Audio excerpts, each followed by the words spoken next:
Sorry for interrupting, Dr. Ramkaj. Not a problem. Can you hear me okay? A little bit better. Ken, do you hear him perfectly? It's a little grainy. If he could speak slower, if you could slow it down, you were going pretty quick. Maybe that would help. Okay. Let's see. So thanks a lot, everyone, for joining. I'd like to thank the Santa Clara Valley chapter for organizing this talk. The title is Design Considerations Towards Optimal High-Resolution Wide Bandwidth Time-Interleaved ADCs. So let me first, the introduction, we can skip it because Shahab already covered this. Since June 2021, I've been at Stanford as a postdoctoral research fellow, working with Professor Merman. At the same time, I'm also a visiting researcher at the TI Santa Clara, where with whom my main research obligations lie, investigating multi-GHz ultra-low jitter high linearity A to D converters. So this is the outline of my talk. First, we will see a short intro of time interleaving and why we need time interleaving and time interleaved converters. And then we will jump through the interleaving errors, the errors that are introduced by the time interleaving practically, which doesn't come for free. We will see some interleaver architectures because the interleaver is among the main considerations in a time interleaved ADC. And I will show a model that we've developed to be able to compare bandwidth and sampling accuracy of different interleavers. Then we will go through a design example of a 5 gigasample 8x interleaved ADC in 28 nanometer CMOS, which applies some of the concepts we will discuss before the example, and we will finish with the conclusions. So before we even begin saying what is time interleaving, first, what has triggered time interleaving is actually the need that we need faster and faster ADCs. And why do we need faster ADCs? Well, there are several applications such as wireless communications, wireline communications, wideband instrumentation, that the constant demand for higher speed and bandwidth in those applications requires ADCs to become faster, deep into the multi-gigahertz range, to be spectrally pure, more than 8-bit, even more than 10-bit for some applications, and to still be power efficient such that they do not dominate the power of the receiver. And these ADCs would help enabling the direct RF sampling concept, for example, in the sub-6 gigahertz and millimeter wave 5G wireless communications, to be able to do like an easier frequency planning and to bring the ADC closer to the antenna and make the analog chain with less analog components and their imperfections practically. I'm sorry, Dr. Ramkaj. I believe we are seeing your not presented the screen. We are still seeing page 1 out of 55. Let me just share again. Sorry about that. So it says that it's disabled the sharing.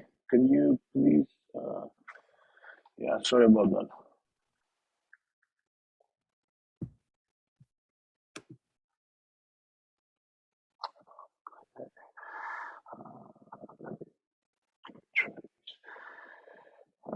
So can you see my screen now that says 6 out of 55? We see a slide 5 out of 55, but it's not full screen. It's basically. Okay. Okay. Perfect. So now you should be seeing that, right? Okay. Yeah, sorry about that. So what is time interleaving practically? So you have one converter that runs at the sampling speed of fs. You take n identical converters at the sampling speed of fs and with a clock that is phase shifted by 2 pi over n rad phase shift, constant phase shift between each other. And you put them together such as when every converter, or every sub-converter works on every nth sample of the input on a different portion of the input, all the converters together are actually working on all the samples simultaneously, such as the total throughput, the total sampling speed is fs time interleaved, fsti, n times fs. And time interleaving is basically one of the most common ways of pushing the sampling speed while preserving good accuracy and good power efficiency. And sometimes it is the only way of doing so. If we look at the current state, at the recent state of the art, non-interleaved and interleaved ADCs from Professor Boris Merman's ADC survey, we see that the time-interleaved ADCs are naturally extending the speed while keeping a good speed accuracy product with respect compared to the non-interleaved ADCs. And we can actually see that among the most recent time-interleaved ADCs, the fastest ones with a decent SNDR, which is above 40 dB as per the applications that I talked about, they reach 10 gigasample or even more than that, which is more than an order of magnitude from the fastest non-interleaved ADCs.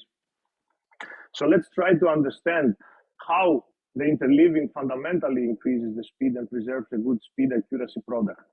Now, if we look on the left side, if we look at a conceptual power consumption versus speed or sample rate or frequency plot of a sub-ADC of a single channel converter practically, we see that as we try to increase the speed, the power first increases linearly, and after some point it increases superlinearly or exponentially, and there is a knee at some point.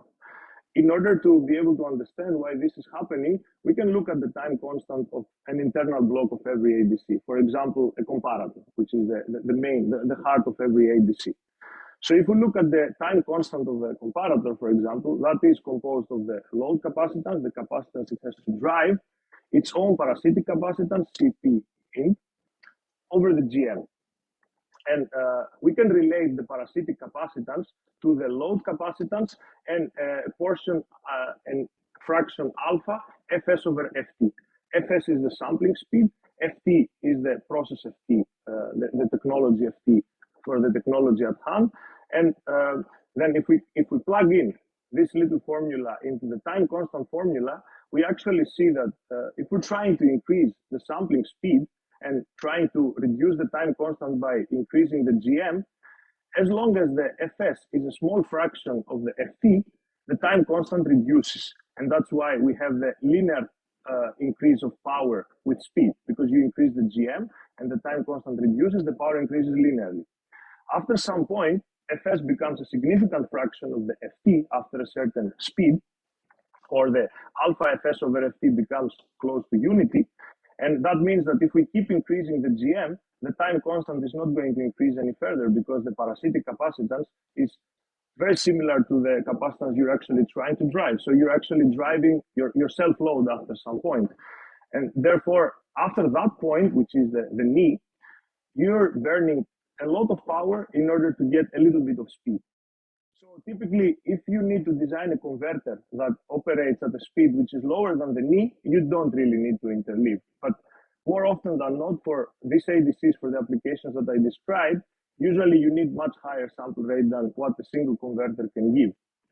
And something last here, the knee, as we can see from the equation also, is architecture dependent through the alpha. It's an architecture specific constant. It's speed dependent through the Fs, and process dependent as well through the Ft and the GM, or the GM over ID, through the biasing of the transistors. Now, a time-interleaved ADC, an ideal time-interleaved ADC, would actually continue that linear power versus speed increase for a higher speed than a non-interleaved ADC. And this can be seen again if we look at the time constant, but now we're looking at the time constant of what is driving this interleaved ADC. So let's say a buffer that is driving this ADC. Now, that time constant constitutes the input parasitic capacitance of the internal block of the time constant in the previous slide times n, because you're interleaving by n, plus the parasitic capacitance of the driver driving the ADC, which that also can be related to the Fs over Ft, which can be related to the Fs squared over Ft squared times the load capacitance of the internal block. And the formula then becomes, so in the numerator, you have an Fs squared over Ft squared practically times the C load times n, and the GM on the denominator. So we can see that as long as, so because you have the square actually in the Fs squared over Ft squared, you can push the Fs at higher numbers before the Fs over Ft becomes close to unity, such that then you can start spending exponential power to increase your speed. And that explains also why you can actually increase the linear region of power versus speed in a time-interleaved ADC. That is in the ideal case. Now, in the real case, of course, the optimum is going to be at lower speed than the ideal simple formula says, because you have interleaving overhead, which we will discuss in a bit, due to input, clocking, routing, etc. So the practical optimum is actually lower than the ideal optimum, but is still higher than what you can achieve with a single converter.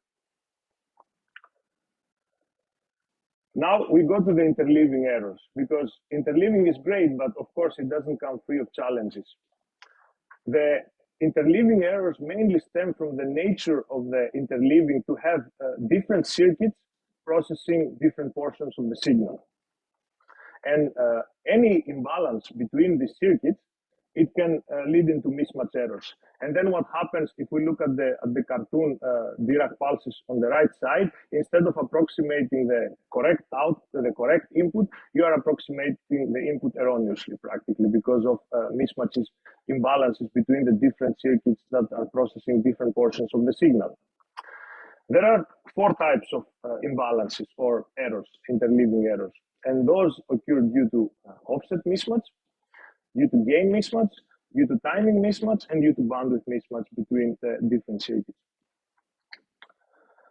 So now the offset mismatch errors first. We look here for a simple example of a 4x interleaved ADC. We have 4 signals and also the spectrum for a 4x interleaved ADC. The errors due to offset mismatch stem from the offset variations of the internal blocks of each sub-ADC, such as offset mismatch in the comparators, offset mismatch in the DACs, offset mismatch in the residue amplifiers, and in the samplers themselves. And they create a periodic error signal with a period n over fs time interleaved, or 1 over fs single channel, practically.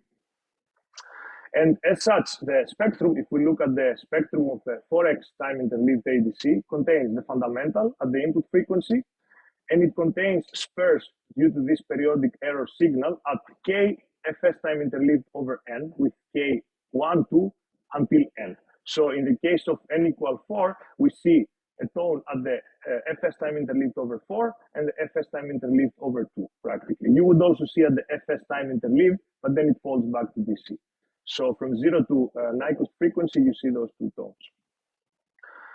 The good news about this, the offset mismatch errors, are that they are frequency independent. Therefore, depending on the specifications of the design, they can be either reduced by design to a level that is good enough, or they can be reduced by calibration. And the calibration is relatively simple since they are frequency independent errors. The second category is the gain mismatch errors, the errors due to gain mismatch. And those usually occur due to variations in the DAC elements, for example, in the different sub-ADCs, the variations in the residue amplifier gains, if the residue amplifiers have different gains, if the samplers have different gains, practically due to the difference in the on resistance, and also difference in the references that go to the different ADCs practically create those gain mismatch errors, gain mismatch induced errors. And what we have there is we again have a periodic error by a period n over fs time interleaved, but now it's also amplitude modulated by the input frequency. Therefore, the spectrum of the 4x interleaved ADC contains the fundamental at fin, and it contains the spurs at k times fs time interleaved over n plus minus fin. So for this example, n equal 4, we see tones at fs over 4 minus fin, plus minus fin, and then fs over 2 minus fin, and then the plus fin, it falls back to the same beam practically. The good news about these errors as well are that they are also frequency independent. Therefore, they can also reduce by design. And if that's not sufficient, they can be reduced by simple calibration algorithms. A harder category of errors is actually the errors that occur due to a timing mismatch. And this is due to variations, for example, in the sampling instance between the sub-ADCs. So we assumed a constant phase shift between the clocks of the different sub-ADCs in the time-interleaved system.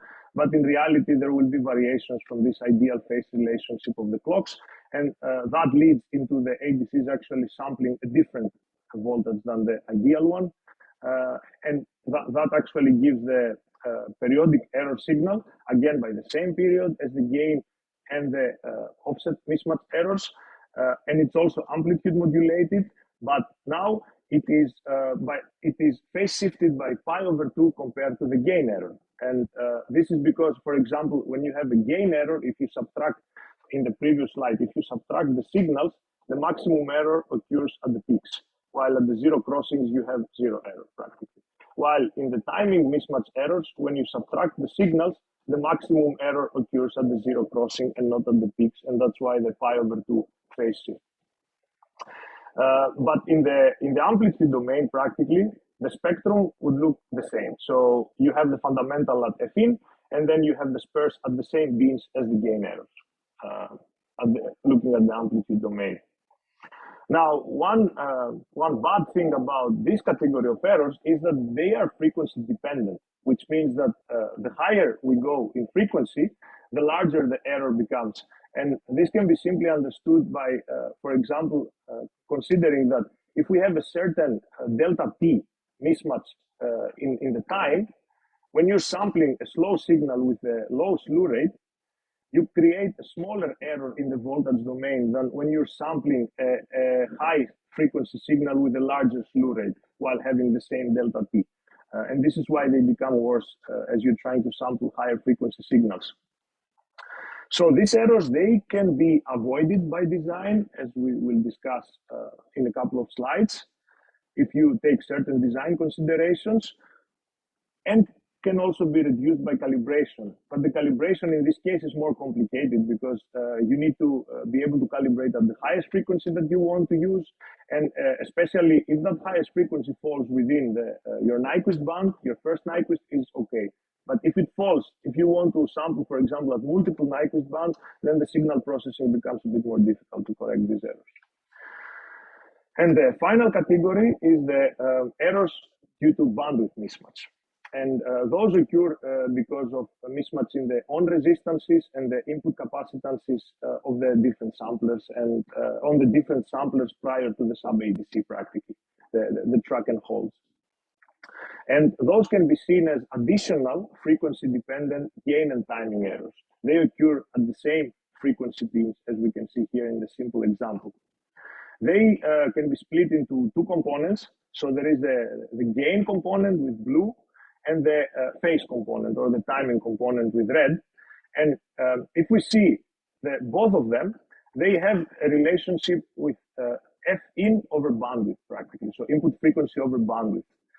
That means that in order to reduce these errors by design, we need to increase the bandwidth over the input frequency, or we need to reduce the input frequency over the bandwidth. So we need to actually achieve much higher bandwidth than the input frequency we're trying to sample if we want these errors to be minimized to a certain level by design. And of course, the same calibration can be applied as for the timing mismatch. It has to be applied at the highest frequency, and it's more complicated than the gain and offset mismatch errors to be calibrated. So that's why preferably, if you can actually improve your bandwidth to minimize this error, is usually one way to go. So in order to quantify a little bit how much these errors affect us, I have plots here on the top left side. We see SNDR versus the relative offset error relative to the supply, for example. And for the offset mismatch first. So we see that as the error gets relatively bigger compared to the supply, the SNDR drops quite rapidly, actually. On the top right, we see the SNDR versus the sigma, the relative sigma due to gain mismatch. And we also see the pattern is relatively similar because both of them are static errors. Their nature is relatively similar. On the middle left side, we see SNDR versus the relative timing error, error due to timing mismatch practically. And I plot for 3 different input frequencies for low input frequency with respect to the sample rate, fs over 16. And we see that we can achieve the highest SNDR because the input is small, as we discussed. Then when you start increasing the input, the same error actually leads to a lower SNDR, exactly because the input has a higher slew rate. So the same error in time gives a larger error in voltage. On the middle left, we see something similar with the bandwidth mismatch induced errors for 3 different input versus bandwidth practically. So when the input versus bandwidth is small, which means that the bandwidth is large with respect to the input, to the highest input, then you can actually get away with a certain amount of error and still have a decent accuracy depending on what you need. Once you start increasing the Fin over bandwidth, then the performance starts dropping rapidly. On the bottom left side, I also show the same SNDR versus bandwidth mismatch errors, but separating the gain and the phase components just for more clarity. And we see that at low Fin over bandwidth, the phase component, it affects more than the gain component because of the relationship. One is with square, one is not with square. But once you actually start increasing the Fin over bandwidth, both of them are affecting you more or less equally, and rapidly drop the performance once you increase the Fin over bandwidth. Putting them all together, we go to the plot to the right bottom, and we see that for a certain amount of total error, what kind of SNDR we can get. And in the beginning, I talked about SNDR above 40 dB, above 8-bit ENOB, etc. So you can see that actually with relatively small errors in the range of 0.2% or so total, you are already dropping to about 40 dB. So it's very important to be able to either minimize those errors by design or to correct them somehow. That brings me to the next topic, which is the interleaver architectures, because they can, to some extent, they can affect how much these errors how these errors will look like and the magnitude of these errors. So the interleaver is a key design consideration in every time-interleaved ADC because it determines a lot of things. It determines the bandwidth. It determines the sampling accuracy, it determines the area that you're going to spend, it determines the power in order to be able to drive the different channels through the input and also the clock power. And it also determines the magnitude of the interleaving errors, their nature, and how much of them you're going to see practically in the design. So it's very critical and it should be considered early on in the time-interleaved ADC design. So the interleaver architectures can be mainly split into 2 categories. Those are the direct interleavers and the hierarchical interleavers.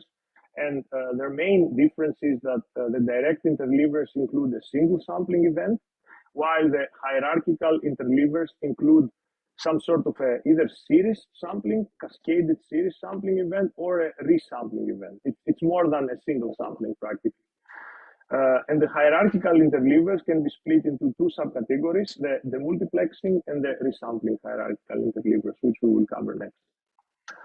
So the direct interleaver is among the simplest interleaver architectures. It's practically the simplest interleaver architecture in terms of hardware. It has a bunch of, you just have the ADCs practically. You have the samplers in front of them. You can have an active driver to drive the time-interleaved ADC or simply the termination. As such, it's very hardware efficient. It creates the clocks practically from the high-speed clock by simple dividers and flip-flops, etc. In this scheme, you can have either one channel tracking the input at the same time or more than one channel. And I show 2 potential timing schemes on the right side. So on the top, we see a timing scheme with half of the channels practically tracking at the same time, and each one of them has a 50% duty cycle of the divided clock by n. So from the master clock, you divide the clock by n, and then you shift by 1 period of the master clock. And that results in every time half of the channels, the input looking at half of the channels. The other extreme is having the master clock and then dividing and creating the phases in such a way that only one channel tracks at a time. So the input actually sees only one on channel and the rest off channels. They both have advantages and disadvantages. For example, we can easily understand that the top one, it allows for the most sampling time available, but it reduces your bandwidth because actually your input is loaded by all the channels, by half of the channels at every time. While the bottom one, it shows it can achieve higher bandwidth, much higher bandwidth, but it has less time to set it. So it's kind of a compromise depending on what you need. So it's a bandwidth accuracy trade-off practically. This interleaver, although it's quite simple and the one that is mostly used, it can be quite challenging if you want to increase the number of channels more than 8 bits or so, and if you're trying to really push the speed above several multiples of gigasamples per second, like 10 gigahertz or even 5 to 10 gigahertz or even above. This is simply because if you want to increase the number of channels and you also want to keep pushing the sampling speed, then the load is actually increasing. So the input has to drive more load. And also, because in this case, you have mismatch between all the different channels. All of them are seeing the analog input. So you have all the types of mismatches that we discussed in all of them. You have mismatch errors that are increasing in a way that is more than linear if you keep increasing the number of channels above a certain point. It can be seen like, for example, a similar effect as a flash ADC. You're trying to increase the resolution of the flash ADC, you increase the number of the comparators, you increase the loading by a power of 2 practically. So it can be seen similar to that. Now, after the direct interleaver, in the category of the hierarchical interleavers, first the multiplexing interleaver. So this is a cascaded hierarchical interleaver by, let's say, an L front-end portion and the K back-end portion. And the sampling is happening in series. So there is a portion of the front-end and a portion of the back-end sampling at the same time, practically, in a cascaded fashion. If we look at the potential timing diagram, we have the high-speed clock. This timing diagram is for the example of L equal 2 and the K equal N divided by, so the L equal 2 and the K is the rest practically, N divided by the N. So for L equal 2, you divide the master sample clock by 2x, and you have 2 out of phase half rate clocks at fs over 2. And then the rest of the ADCs are sampling in a similar fashion as the direct interleaver, but at a lower sample rate because it's the second level in the hierarchy. So the sampling is actually more relaxed for the back-end channels. And for the front-end channels, it can be similar to the direct interleaving. Because of the hierarchical splitting, and depending on how many channels you put at the front-end portion, the timing and bandwidth mismatch errors are reduced, and now they are not proportional to N, but they are proportional to L, the number of the front-end channels. And the special case where L equal 1, you have only one front-end channel, you are eliminating to a first order any timing and bandwidth mismatch because you have only one channel tracking the analog input, and then the rest are just tracking the static input practically. But in that case, with L equal 1, from the timing diagram, that one channel has to track at the full master clock sample rate, which makes its timing very stringent. And depending on the specification that you want to achieve in terms of speed, you might or might not be able to do this L equal 1. Also, this interleaver, it shows an increase in the sampling in the on resistance of the samplers practically because you're sampling in series by more than one sampler. So the resistance increases by that amount, and the capacitance decreases in a fashion. For example, in the direct interleaver, you were seeing all the capacitance from N channels, right? So N, let's say C on for the channels that are sampling, and C off for the channels that are off. In this case, you're actually seeing the capacitance in a fashion of L plus K because of the hierarchy, which is always smaller than N. And it can become potentially a good option if you want to go above N16. And if you actually split properly this L plus N, such that the capacitance reduction due to L plus K is smaller than the resistance increase. So if you do a right splitting and you increase the number of channels sufficiently, you could actually get bandwidth benefit from this. But for n below 16, as you will see in the interleaver model slides, there are hardly any benefits. And now for the resampling interleaver, this is the other hierarchical interleaver category. Here, we don't have a series sampling, we don't have cascaded sampling, but the hierarchy is achieved via resampling and buffering. So again, you're splitting into L front-end and K back-end channels. And whenever one of the L channels is tracking the input, the back-end portion of that channel is off. And the back-end portion of the other front-end channels are actually tracking the input. If we can look here at the timing diagram for the example L equal 2, so you're splitting the clock into 2, and then when the clock 1 is on and the top front-end channel is tracking, at the same time, there is no back-end channel from the same portion that is tracking, but the back-end channels from the other portion are tracking, such that there is no direct load, input-output load practically. So the input is hidden from the output load due to this resampling operation practically. This interleaver, it can give the same timing or similar timing and bandwidth mismatch error benefits, such as the hierarchical interleaver. It can reduce the timing and bandwidth mismatch errors similar to the demultiplexing from N to L equivalent.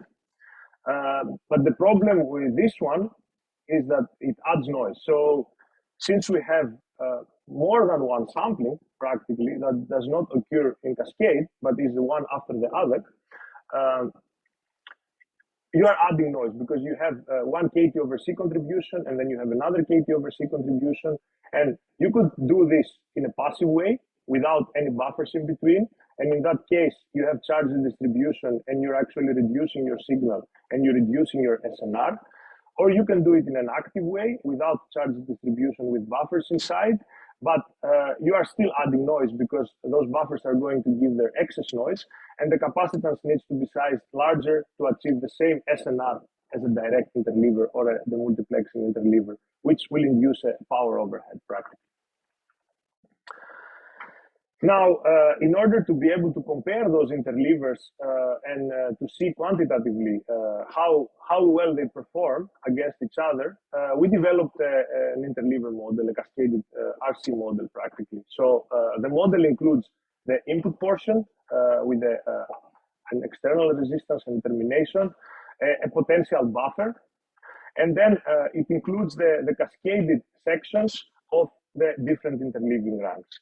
So practically for all of the interleavers, the R1, the first section, is either the output, the buffer output resistance, or it's the equivalent input resistance with the termination resistor matched to a 50 ohm. So termination resistor over 2 practically. This is common for all the interleavers. And then the different segments correspond to how many channels are tracking at the same time and how many ranks, interleaving ranks you have depending on the interleaver structure.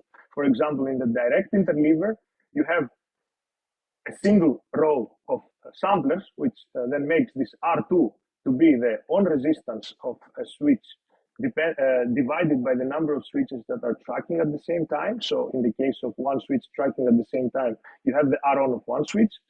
Then the C1 includes the on capacitance of the switches that are on at the same time, plus the off capacitance of the switches that are off. And then it goes on. The C2, for example, is the on capacitance times the switches that are on, because you have the direct path from input to the sampling capacitor, plus the switches that are on times their on capacitance. For the demultiplexing and for the resampling interleaver, the same principle is followed. Practically, the segments are built in the same way with the different sections. And for the resampling interleaver, something to note there in the capacitance, in the last capacitance, in the sampling capacitance practically, there is one extra eta factor included. And that takes into account the increase in the sampling capacitance to achieve the same SNR because of the resampling practically. The on capacitance of the switches and the off capacitance of the switches is approximated by this simple switch model practically. You have the R-on and you have a CGG over 2 on each side. So the on capacitance is approximated by the CGG over 2. And then depending on the R-on that you need for your certain specifications and a certain FT, you can actually find what is the CGG through this formula, 1 over R-on over 2 pi CGG. And then you can practically plug that in and see what you get. So this model, it allows for a quick comparison between different interleaver architectures, different variants. So it allows you to see what different interleavers can achieve relatively quickly. It is a good starting point towards getting an optimal design because it can already make you exclude things that are not possible or not optimal, etc. And it's also easily portable to different process nodes. For example, if you know what resistance you want to achieve from the switches and you see if you can achieve that in your technology and with what kind of FT you can achieve it, you can very simply then find the CGG and then plug it in and see what you can get. So let's see how it works, how well it works. So first we see the bandwidth versus the interleaving factor, the number of channels practically, and that is shown for 4 different processes, 65 nanometer, 40 nanometer, 28, and 16 nanometer. And there are several interleaver architectures and variants, such as, for example, the direct interleaver and the direct interleaver with 2 channels sampling at the same time. Then we have the multiplexing interleaver with a master track and hold 1 times X with L equal to 2, and then with L equal to 4. And again, there is sampling interleaver with master track and hold, L equal to 2, the front end equal to 2, the front end equal to 4, and also with 4 front end channels, but 2 of them sampling at the same time. And some assumptions for these plots here, some numbers that have been assumed for these plots here. There's no buffer assumption, so there's 50 ohm impedance matched to the 50 ohm termination matched to the external 50 ohm practically. An R-on for the switches is assumed of about 10 ohm. The on capacitance of the switches that are tracking is estimated to CGG over 2, and the off capacitance is usually about C on over 3, but we've estimated C on over 2 to take also into account some overhead from layout parasitics.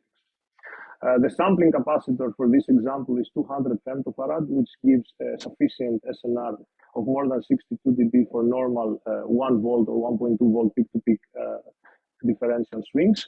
And that eta factor for the resampling is assumed 2 here. Practically, you're doubling the capacitance of the interleaving ranks in order to achieve the same SNR practically. So what we see from these plots is that the direct interleavers, the blue ones, with 1 channel tracking, they show the highest bandwidth up to about n equals 16. So below n 16, they show the highest bandwidth. And this is actually, in different processes, we see that higher bandwidth, that bandwidth gets relatively higher because the FT improves a little bit. But for example, if we look from 40 nanometer to 28 to 16, you don't get that much more bandwidth benefit anymore because the FT of those processes is relatively similar. And of course, in theory, the switches, the transistors in 16, for example, are much faster than in 28 and in 40.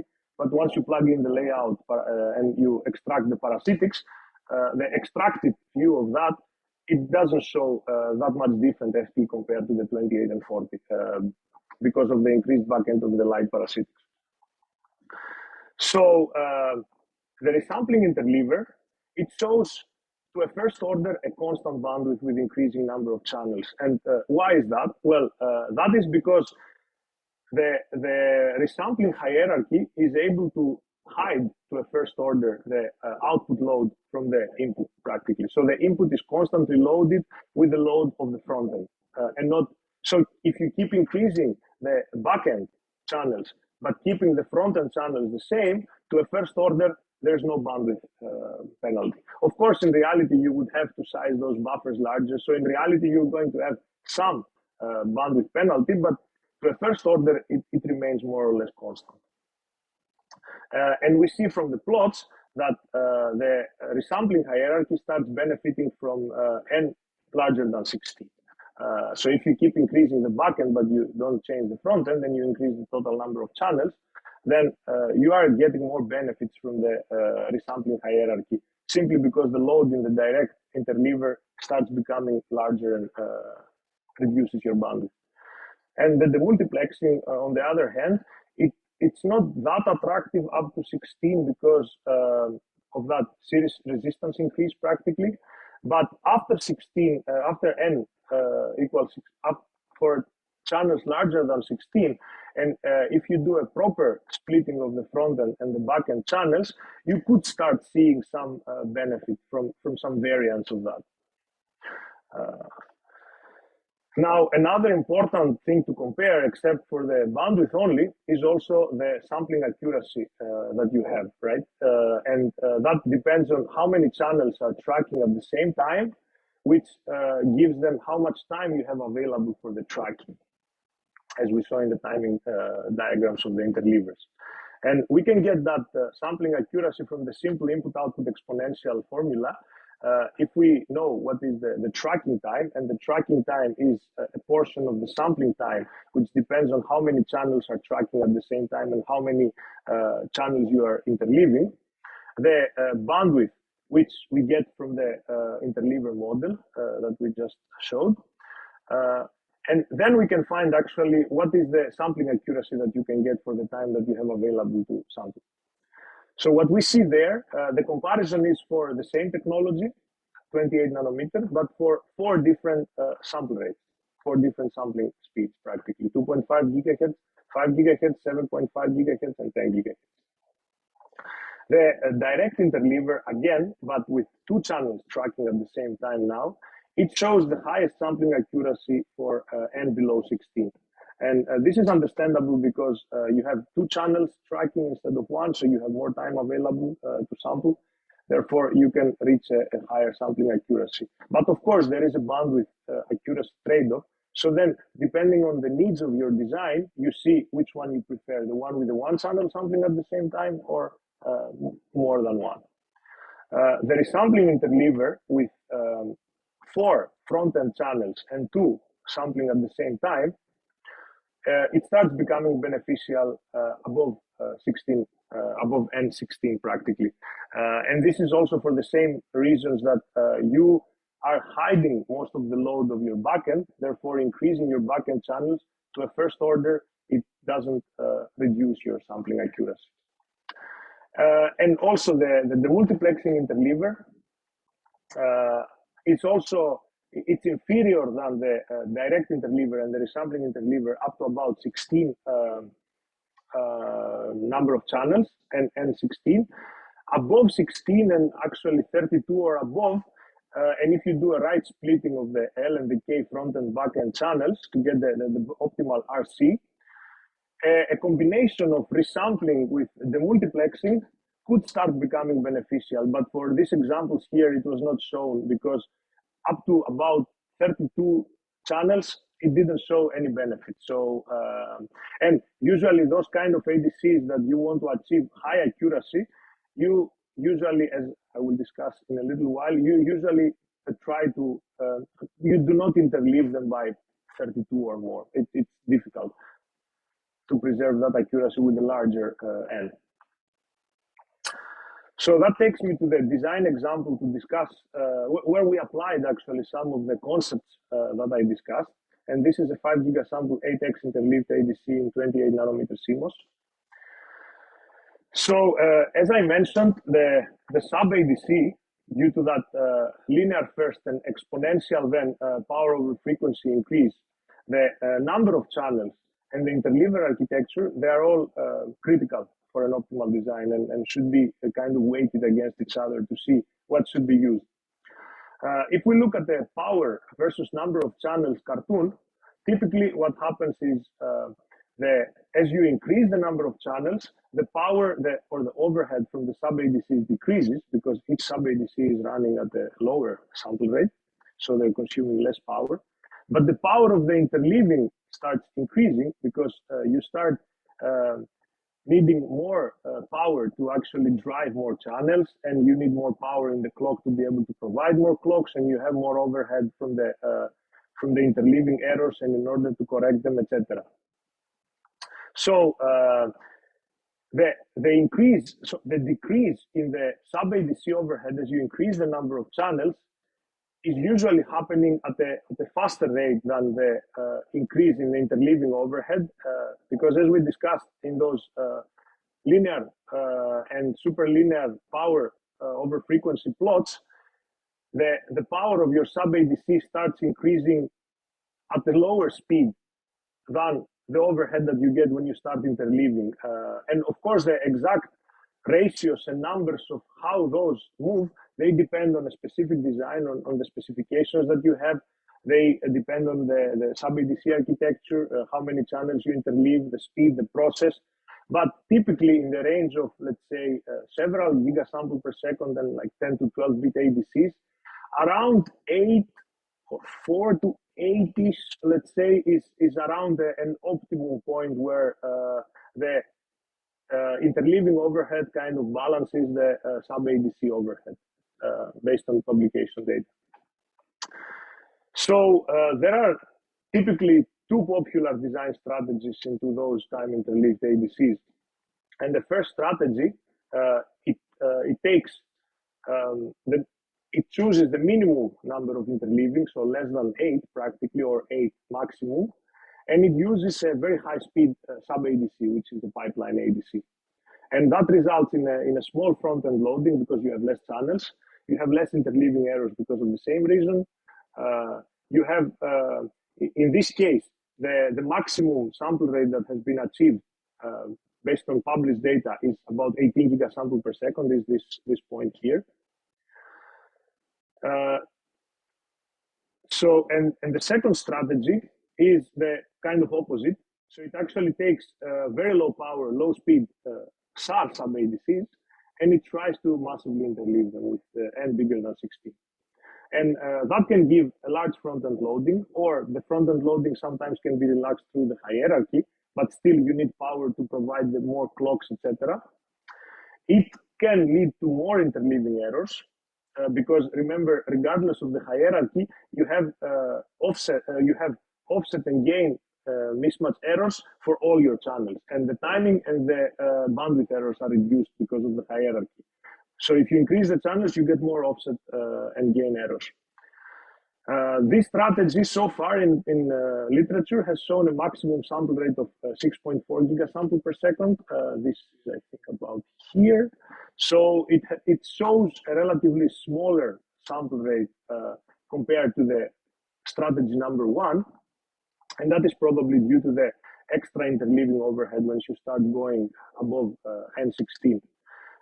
So the strategy 1 so far seems to be prevailing. And what about if we can combine somehow those two strategies? Can we get the best out of the two, or are we going to get something that is worse than the two? So having that in mind, the proposed architecture, it actually, top-level diagram is shown here. So it uses an 8x direct interleaver structure because remember from the interleaving plots, 8x, the bandwidth of direct interleaver is still higher than the other interleavers. Therefore, 8x, it still doesn't give a significant overhead in order to not use it. It gives a moderate to low complexity and still gives the highest bandwidth. Therefore, we go for an 8x direct interleaver structure. For the sub-ADC, I will go into detail of the hybrid 3-stage pipeline SAR architecture that has been used to actually combines the SAR and the pipeline principle in a multi-stage configuration to increase the speed, and to increase the speed because of the pipelining, and to keep the power efficiency because of the SAR. And in order to compensate for interleaving errors, which are unavoidable in the 8x interleaving, there are on-chip analog digital corrections employed to get the performance that we want in practice. So one thing that we chose here is to not use a buffer at the input, to not use a static buffer at the input, which is driven by the the input is terminated and it's driven externally practically by 50 ohm. So equivalent 25 ohm, 50 ohm match to 50 ohm. This reduces the power because this buffer, in order to drive the ADCs, it needs to consume a lot of power. And not only to drive the ADCs, but in order to drive them with low distortion and low enough noise, you need to increase the power, and therefore the power of the whole system increases. So by removing that buffer, or by potentially having that buffer in a different process where you can design more accurate buffers with better accuracy power trade-offs, it results into less distortion, and the noise of that is eliminated in this example. But now we need to be able to guarantee sufficient input bandwidth and low enough impedance variations practically to have a smooth interface in order to not create extra distortion from the impedance variations here. So from this passive input front end, the challenge, as I mentioned, is to be able to get a wide bandwidth comparable to the ones with the buffer, and high input linearity with low enough distortion due to impedance variations. And the approach to do that is, of course, you try to minimize everything in that chain. So if you approximate that chain with an RC, the R is the input plus the common mode for bottom plate sampling, and the C is the sampling capacitor. If you approximate that to a first order RC practically, you want to minimize the R and you want to minimize the C as well. And the 50 ohm is fixed, provided that your 50 ohm is fixed. But you also want to minimize the wiring contribution because now you actually have to drive all those ADCs, and you have to drive input and clock towards those ADCs. And that contribution can be comparable to a well-optimized switch, for example. So you want to minimize everything in your path. Here I show a simplified front-end model of the one, how we actually minimize all the contributions. And one thing to point out is that the one thing that we did for the interface is to place the die inside the board cavity. So it's a die on board practically without any packaging. And that is placed inside a cavity on the PCB board practically in order to reduce the bond wire, to make the bond wires as short as possible. I will show that in the chip photo also, how it looks like the photo. And we also implemented a custom pattern ESD in order to be able to get as low as 100 femtofarad capacitance with still a decent protection. And that results in a very wideband interface with low enough impedance variations for what we needed. In order to minimize the resistances in the path, practically the sampling switch resistances, we employed bootstrapping for the input switch and boosting for the VCM switch, for the common mode switch as well. Due to this bottom plate sampling, we need both switches. So we actually employed bootstrapping in both of them in order to be able to drive them with the largest overdrive equal to VDD and minimize their resistance, their own resistances. And finally, in order to be able to reduce, to minimize the parasitic resistance and capacitance, we designed an optimized input clock routing, which I will show in a couple of slides. And we were able to actually minimize those to values that they were negligible for the performance that we wanted to achieve. Yeah. Sorry, Johnson, just a reminder for a time check. Yeah, okay, perfect.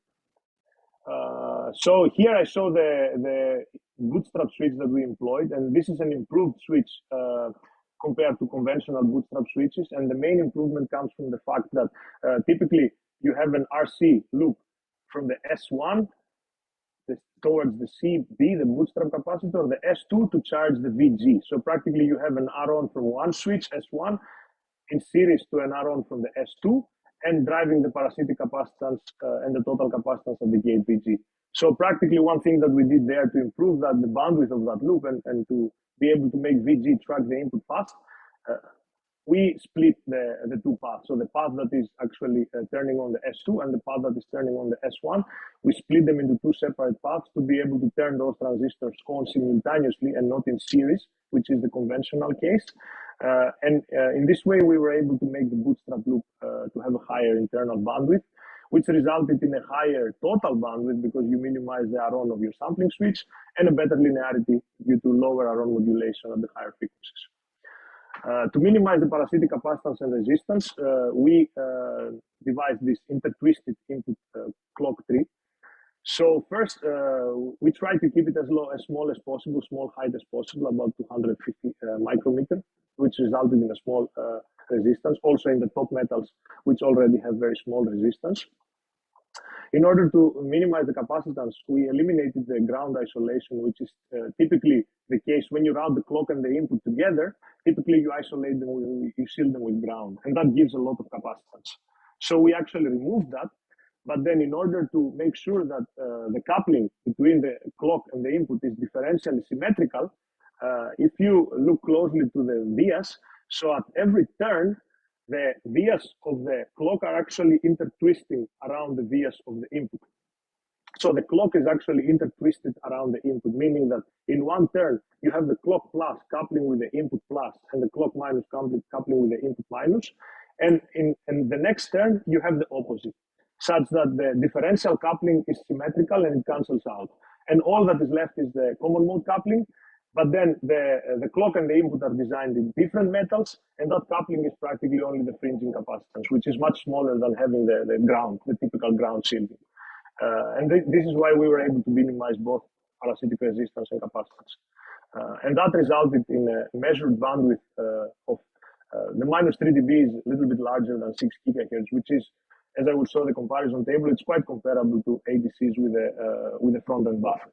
And this is achieved without the buffer practically.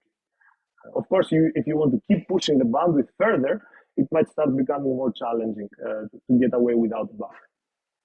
But this was good enough for our case. So another thing we worked on was the clock generation. And the challenge there is to have a high SNR and a high SFDR over the full bandwidth. And the approach to do that was to have an ultra-low jitter on-chip clock chain and a timing skew correction. The jitter is something I didn't talk about in the interleavers, because whether you interleave or not, the jitter problem is there once you start pushing the input frequency. So in this case, you would want to minimize it anyways. But of course, you also want to minimize the timing skew because of the direct interleaver. So the clock scheme and the requirements is shown here simplified. We have the sinusoid coming in. We have a master clock at the full 5 giga sample rate. Then we are dividing that sample clock with 50% duty cycle. And then we're, with simple gates, practically, we're creating the sampling phases that are occurring sequentially. And the requirements for the SNR and the SFDR from our clock were we would need less than 50 femtosecond total jitter in order to achieve a decent SNR of 64 dB or more to not be able to affect us too much. And we would also need the timing skew of about 10 femtosecond or less in order to be able to achieve a high SFDR, which is non-harmonic distortion dominated, practically the SFDR due to the timing mismatch errors, in order to not affect the harmonic distortion.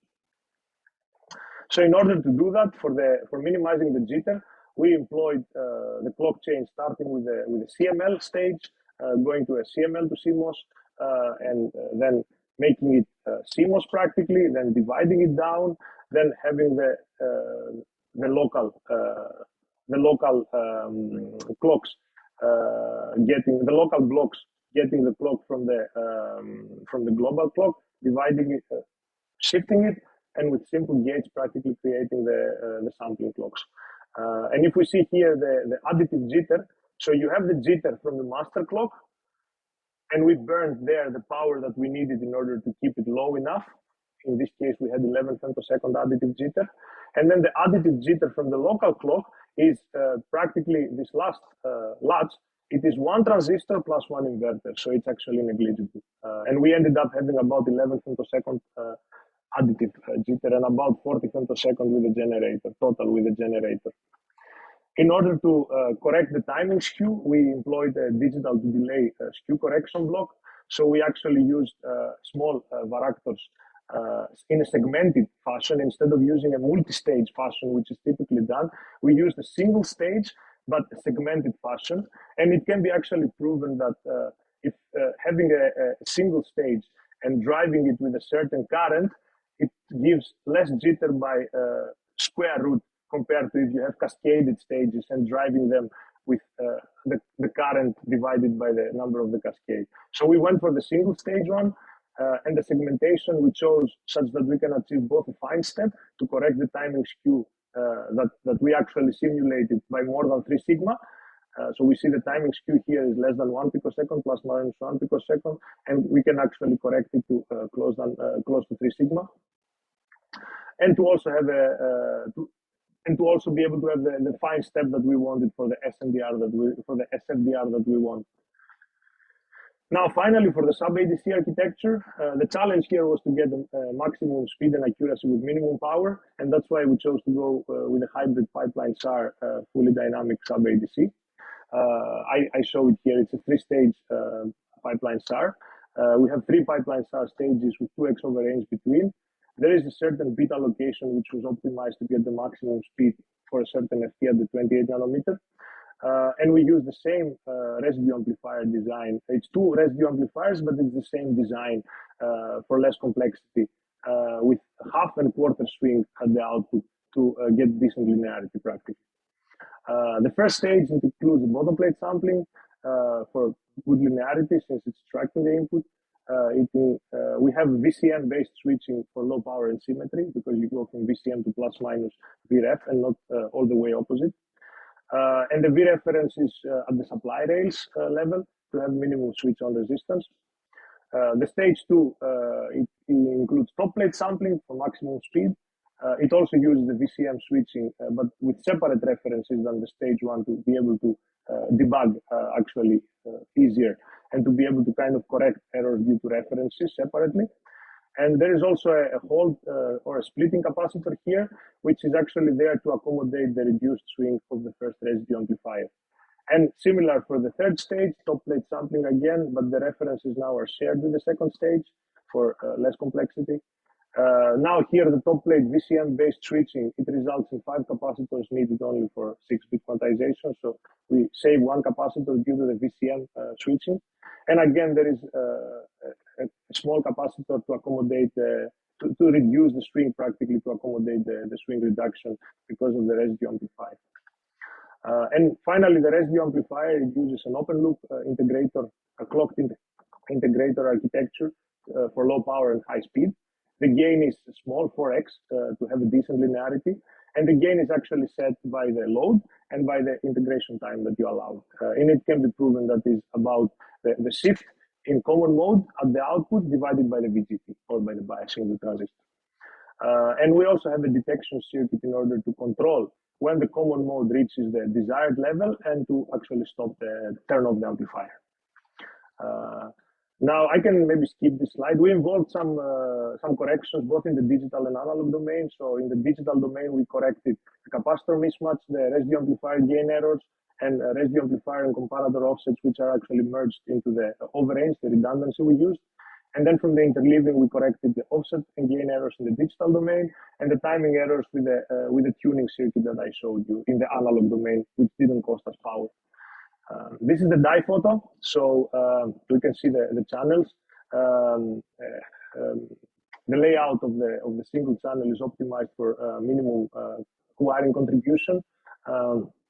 And we can also see here the cavity practically. And those bond wires, the short ones, are as small as 200 micrometer practically, which are very small for a bonded chip.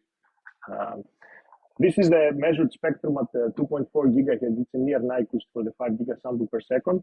And we can see the HD2 and the HD3 are there. The HD2 is mainly because of the imbalance of the balance of the external balance.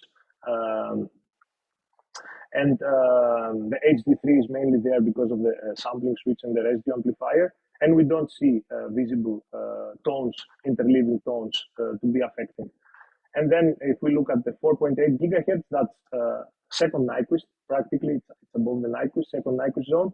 We see the interleaving tones are now larger especially because of the timing mismatch, because that timing mismatch is compensated at the 2.4 gigahertz and the 4.8 is larger than that. And as I discussed, it would be best if we could compensate it at the 4.8 gigahertz, but that's above the first Nyquist and then the DSP becomes a bit more complicated in order to compensate properly there. Sweeping the input frequency for 5 gigasample per second sample rate for 5 different samples, we see an SFDR that is relatively constant up to about 200, 300 megahertz, and then starts dropping because of the input bandwidth practically of the track and hold and the linearity of the track and hold. And the SNDR is relatively constant also up to about 1 gigahertz, and then starts dropping and jitter starts kicking in practically. It's still not dominating, but it starts kicking in. Sweeping the sample rate versus so sweeping the sample rate for a 2.4 gigahertz input for 4 different samples. Again, we see that the SFDR is relatively constant for different sample rates up to 5 gigasamples. Then above that, it starts dropping because the timing becomes too short for the residue amplifier mainly to give the correct gain. So that actually shows us that we're running the ADC at the maximum speed given the technology. And to compare with the state of the art, we are achieving a comparable bandwidth to ADCs with an input buffer, but without using an input buffer, and also comparable spectral purity, but with a much smaller power, and that results in a better figure of merit. To conclude, we saw that interleaving is popular, and sometimes it's the only way to boost the speed accuracy product of ADCs. But of course, it doesn't come for free, and the interleaving errors and their overhead needs to be accounted for early on in the design. The sub-ADC, the interleaving factor N, and the interleaver architecture are all key choices to achieve an optimal design, as they will shape how these errors will look like. And the interleaver we introduced there, the interleaver model we introduced there, it can build insight into the effects of different parameters practically quickly. Finally, we showed the 5 gigasample 12-bit interleaved hybrid ADC in 28 nanometer CMOS with a minimized resistance capacitance bufferless frontend, achieving more than 6 kilohertz bandwidth, a low jitter clock chain with skew correction, achieving jitter as low as 11 femtosecond additive jitter and about 9 femtosecond skew, and a 3-stage pipeline SAR hybrid sub-ADC for fast and low power operation. And these advance the state of the art with 158 milliwatt power, which is much lower compared to other equivalent ADCs, and the figure of merit as well. These are some references. Thank you very much for your attention, and if you have any questions, please. Thank you, everyone. If you can, thank you, Thanos, for the great and informative presentation. Do you see the chat? I think people, if you do have a question, please type it there. If you cannot see it, I can read it for you. Yeah, okay, so I think our famous Ken is asking, what is the clock source you use? Yeah, so the clock source is the Keysight E8257D with the ultra low jitter option. I think it's the I can send it to you the exact model, but it's the E827D from Keysight. And it has the ultra low X or Y option for the jitter. And it was coming with about 30-35 femtosecond jitter in a 5 gigahertz bandwidth practically.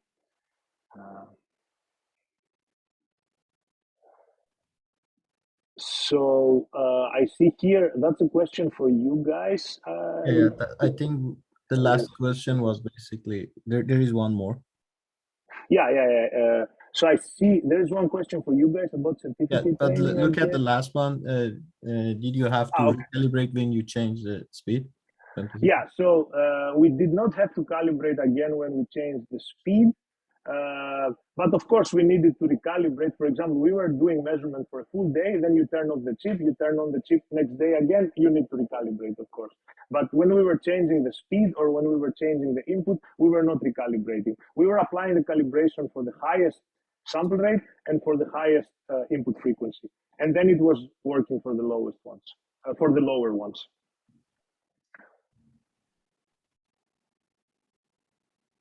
Any comment on temperature dependence? So actually, to be honest, in terms of temperature dependence, well, we had the kind of control temperature in the lab.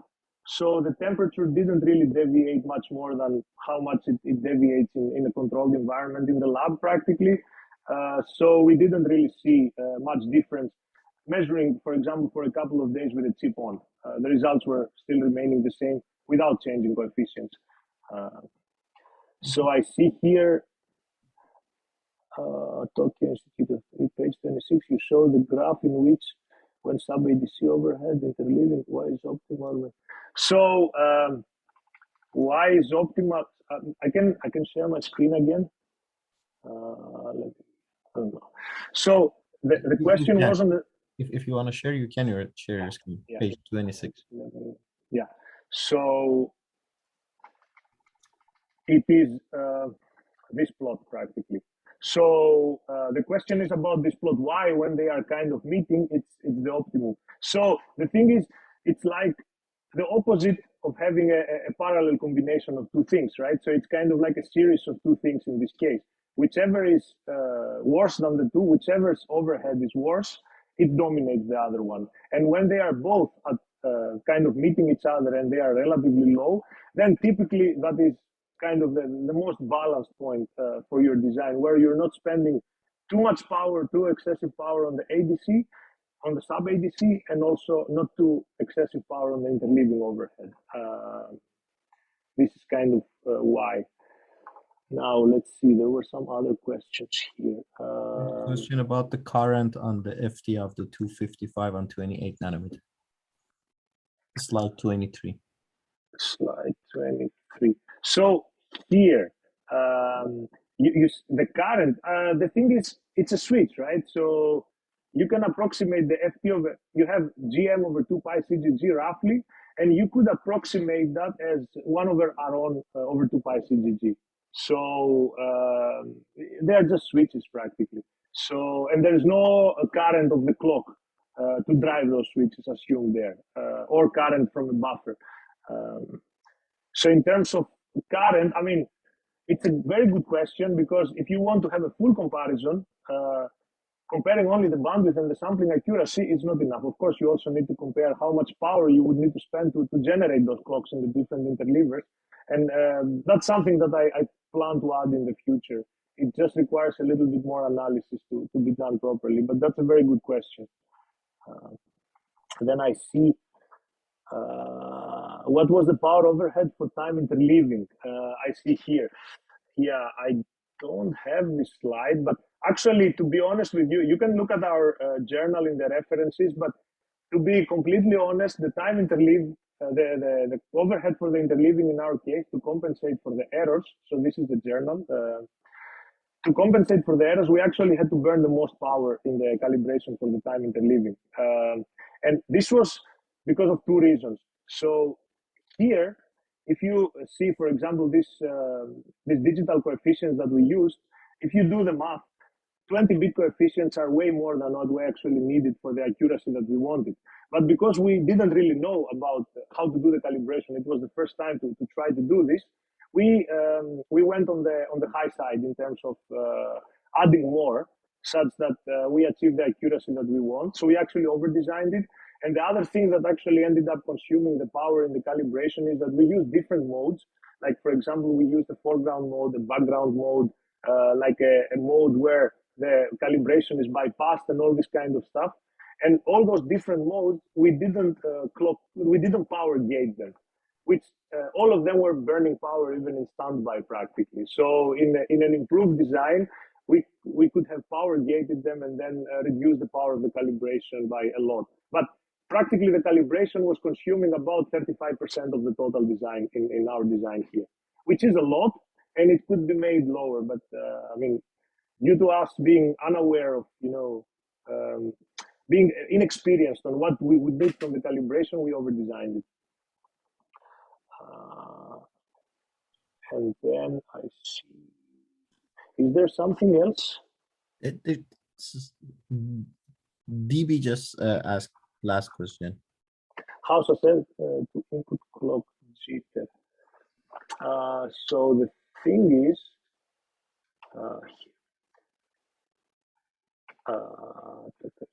so of course, in order to correct the timing skew, we are adding a little bit of jitter. So actually, when the timing skew correction is steered in the direction with the sharpest edge, so when you are practically not applying it, we could see about 11 femtosecond jitter. And when we were fully loading it with all the bits, we were seeing about 15 femtosecond extra jitter. And the total together with the generator was at about 40 femtosecond. And then in the plot here, maybe I should have actually included the lines. That would have been better. But in the plot here, the SNDR is still not dominated by jitter. It starts getting dominated after 3-4 gigahertz. The jitter starts affecting you, but it's still jitter plus thermal together. And we were able to see that actually by measuring the SNR at the low frequency and extracting the thermal noise, and then measuring the SNR at the high frequency and extracting the jitter. And this is kind of how we extracted the jitter from measurements. Now, if you mean by the input clock jitter, by the clock generator, the one that we actually use the external clock, if you would want to make that internal clock, well, you would need to achieve this kind of jitter, right? You would need to achieve less than 50 femtosecond overall, regardless of on-chip or off-chip generator, right? So that's kind of something that the PLL people are working towards, right? What is the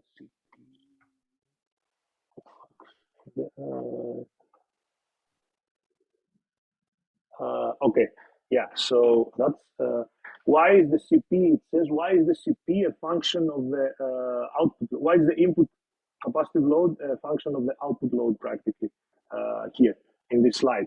So assume that you have a block, an analog block comparator amplifier, etc., and it needs to set to charge an output load, and it needs to settle at a certain bandwidth. That bandwidth is a fraction of the speed that you are allowing it.